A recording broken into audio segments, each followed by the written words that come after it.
Itong interconnectivity projects have been well underway in the past few years. However, the projects suffered years worth of delay. So, Prof. Wally, ano ba yung impact ng delay ng interconnectivity na to? Ay, naku, malaki. Halimbawa, yung very specific tayo doon sa Mindanao.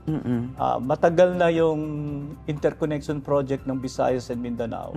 And in fact, ang iniintay para magkaroon ng WESM, the Wholesale Electric Spot Market, at magkakaroon ng ARCOA o ng retail competition. At isa sa mga pinag-aralan namin dyan, ano yung connection ng city doon sa Mindanao grid.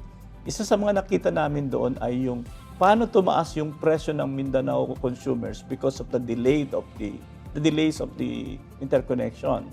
Dahil ang kontrata ng mga electric cooperatives, ng mga distribution utilities, tinatawag na capacity contract.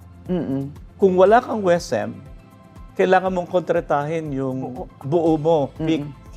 No? Nung kinuwenta namin yung effect niyan sa generation rate ng Mindanao when we were conducting the Butuan City Energy Development Plan, 30% of the generation rate of Mindanao increased because of that contracting process na kailangan nila makontrata ng buo pero wala silang mabebentahan, tinatawag na unutilized contract. And therefore, pag kinuwenta mo yung binayaran ng electric cooperatives doon sa mga generators, 30% of their electricity rate increase. And that 30% generation rate happened to be 50% ng total bill.